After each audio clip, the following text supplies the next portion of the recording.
All right. Defensive front has obviously been a strength, both in regards to the talent, but also the depth. And Ohio State kind of being on the forefront with Urban Meyer of the rotation and the need to get 7, 8, 9 players involved to keep these guys fresh because of just the wear and tear on these guys late in games. And Clemson has followed suit and others. Defensive front, Kevin, your thoughts about where we stand, because some people are concerned about where the Buckeyes are in the middle there. Yeah, I was going to say, and I was more prepared to talk about the ends at this point because the inside is whatever you want. There are some concerns there. I mean, you don't have Haskell Garrett ready to go at this point. Obviously, went through a scary situation. You lose guys like Devon Hamilton and B.B. Landers and Jayshon Cornell. I mean, you're going to have to see some guys potentially sliding inside. You might have to see a young guy like Ty Hamilton, the younger brother of Devon Hamilton.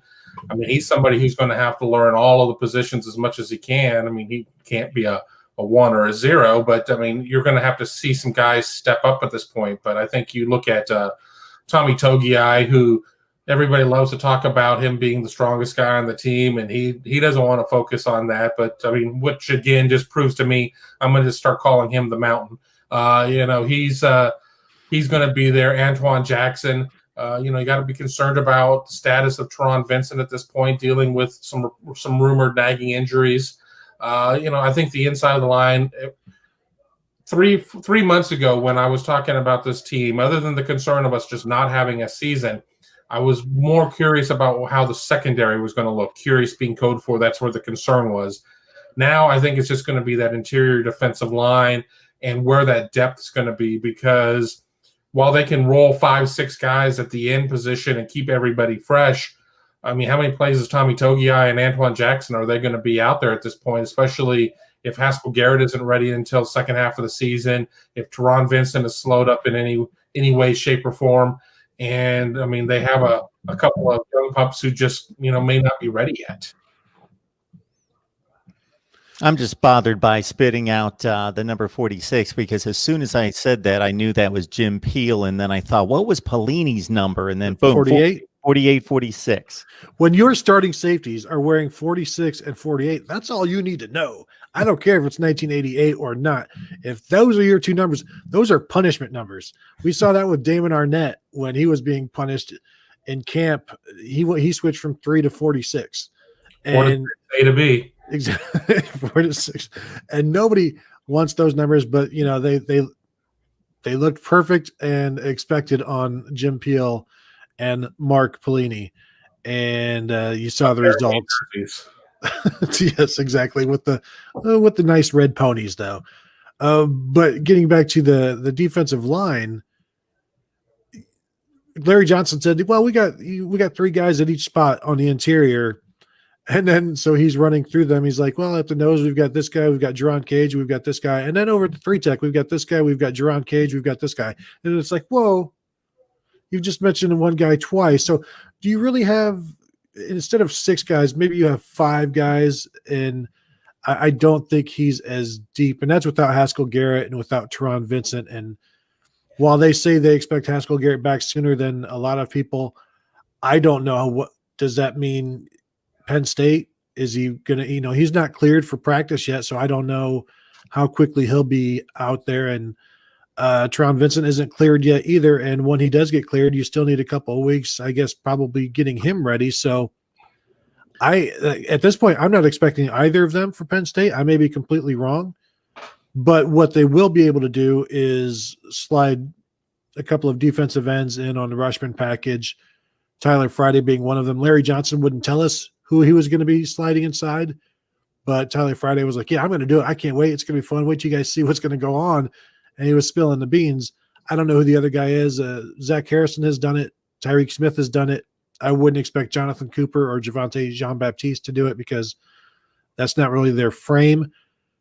But I think they can get away with the thinness on the defensive line or defensive tackles simply because of how much people throw the ball now and how much things are spread out.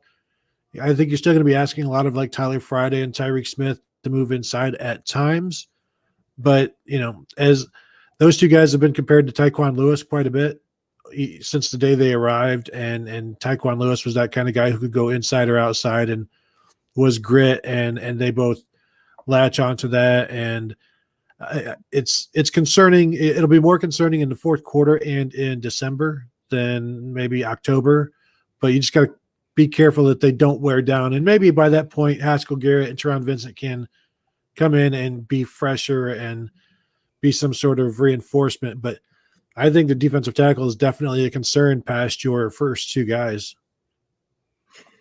I would agree. I think, you think about last year, Ja'Shawn Cornell and Devon Hamilton, what they meant. They set the point of attack on the defense, either the run game or the pass rush. They collapsed pockets. They made first hits on ball carriers. They did so much that really went unnoticed. And, Hamilton propelled himself into the NFL as a result of it. I'm not sure what's going on with Cornell. He might be on a practice team or something somewhere. But, obviously both of those guys had career years. And right now, other than Togiai, they don't have anybody who's really ever proven they can do it. I would probably lean toward the veteran Antoine Jackson as a guy who, the moving sidewalk is ending. Please look down. You got to do it now or never. And I would think that maybe he's a guy that will come through in this absence. I also got the impression neither Garrett or Vincent would be ready anytime soon. And it's too bad. Obviously, the Garrett situation, everybody knows, he was shot off-campus incident. And the repercussions of that have just been, terrible for him, obviously, health-wise. But, it's bleeding over into his football as well. You're thankful he's still alive. I mean, given what transpired there. But I think the outside guys are going to be okay. I think Cooper, while not a high-end defensive end, is still a guy that can make an impact, maybe on a 30, 40 play a game basis. I don't think you can leave him out there for 65 plays and expect him to dominate a football game. But I think in a selected 25 or 30 plays, he can really do some things. I wrote a story today for our site about the interview with Tyreek Smith, and he readily admits, that his first 2 years have been a wash because of injuries and different problems. And, he had 3 sacks last year. 2 of them were against Maryland in a game that they won by 59 points. So it really, he was not a prime time when they need a stop type guy last year. So he's moving into that role. Zach Harrison, we think, is already at that level or moving toward that level. So those 2 guys, Cooper. Friday, he's a guy who's played some, but, I just don't recall hearing his name mentioned a whole lot. And kind of the same for Javonte Jean-Baptiste. It's kind of the same thing, guys. This is your 3rd or 4th year. It's time. It's time to start producing. And by that, we mean putting pressure on quarterbacks, getting to the quarterback, getting home, as they say, deflecting throws, sniffing things out, and just making plays. And we just haven't seen those guys really do that to this point. I haven't heard a whole lot about Noah Potter. Not sure what's going on with him. They said they had 5 defensive ends that they were counting on. Now, he's only a redshirt freshman, so it's still early for him. But I would have thought maybe he would have been a little higher up on that list as well, but apparently hasn't cracked that top 5 rotation yet. And young kid, I did hear good things from Larry Johnson about Darian Henry Young out of Cincinnati. It sounds like he's a guy, as he said, could play a backup role and probably get some, if games get out of hand, they'll not hesitate to put him in there and get him some seasoning. So I think that's a good thing there. So overall, ends, I'd call it a B+, and tackles, I'd have to call it a C or a B- right now, just because you just don't know who's going to make plays out of that group as we sit here today. Well, it's a good thing they go into their week 3 and week 4. They play the Delaney branch of the Big Ten with Rutgers and Maryland, so there'll be a good opportunity for them to the Duaney division get a lot of reps for a lot of guys at that point. But you got to get through the first 2 weeks. obviously. But we did hear a little bit about Noah Potter. He is a young guy still. He's still trying to figure it all out. Didn't come in with the type of hype of a Zach Harrison or whatever, but pretty much everybody I've spoken to has said, that he's somebody who's picking it up. It's just a matter of, if you understand it conceptually, but being able to get everything going at that point is it takes a little bit of time, but I expect him to be contributing by the time that we get to the end of the year.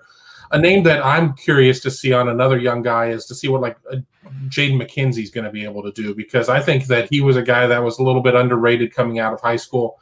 I think he's got a lot of physical gifts. It's just going to be a matter of him earning that type of playing time. And then I think once he gets out there, it'll all click. Yeah, and Jaden McKenzie, they need him right now at defensive tackle. And I'm still confused as to who's at nose and who's at 3 tech, and maybe they're not quite sure yet. We didn't hear anything really about Carmonte Hamilton, the tight end, redshirt freshman tight end who has moved to defensive tackle. So he's probably way down the list. It was interesting talking about Ty Hamilton, and they said they've put 20 pounds on him. He's up to 285. And Larry Johnson said they're trying to move him from being a big nose tackle to a 3 tech. And I don't know what big nose tackle is at 285, but I'm not going to argue with Larry Johnson. He's the best in the business. And so Ty Hamilton, the freshman, will probably be in there. He might be one of those 3 guys at each position. But Antoine Jackson, probably the 3 tech next to Tommy Togia. I think they're okay there, at least against the run. And then when it comes to pass rushing, then, you're substituting some of those 5 defensive ends that Larry Johnson said they're all starters. And in fact, all 5 did start a game, at least one game last year. Jean-Baptiste started, I think, the Rutgers game. Zach Harrison started Clemson and maybe one other game. And of course, Jonathan Cooper was in there as well. And Tyreek Smith and Tyler Friday both started here and there in between injuries and various things. The expectations for Tyreek Smith are interesting. I think Tyler Friday said if it hadn't been – well, actually, he said, if Tyreek Smith had not come to Ohio State, basically everybody would know who he is by now. And I don't know that that's a damning thing about Ohio State. Just he's been playing behind some people and also dealt with injuries. But, if he was somewhere else, everybody would know him, saying, hey, watch out for this guy this year. And I think – while we're all talking about Zach Harrison and expecting Chase Young from Zach Harrison, maybe don't forget about Tyreek Smith, because remember, Tyquan Lewis was once the Big Ten Defensive Lineman of the Year in his playing days. So there are more than just the Boses and the Chase Youngs in terms of comparisons and things like that. So when we talk to these guys, we're like, how do you play 5 guys? Don't you hate having to come out of the game? And they're all like, no, because you play 25 snaps, you put your best stuff on film, and then when you watch it, you can see, and you don't want to see your bad self on film. And so they can just continue to churn these guys out just like they did in 2017 with, Nick Bosa and Sam Hubbard and Jalen Holmes and Tyquan Lewis, where offensive tackles have I wouldn't say no chance. They just have no days off, basically, no snaps off, where they can't substitute. The offense can't substitute at left tackle and right tackle, and yet these guys just come in and they're all fresh. So it is always interesting to me the way Larry Johnson and Urban Meyer and now Ryan Day gets everybody to buy in to this rotation, and it could be at any position. Heck, it's at Sam with Justin Hilliard and Baron Browning, where you've got 2 guys who are seniors and both trying to show the NFL what they can do, and they're like best friends. Yay, we get to share. And it's interesting to watch this whole dynamic of everybody, being friendly about competing and sharing roles.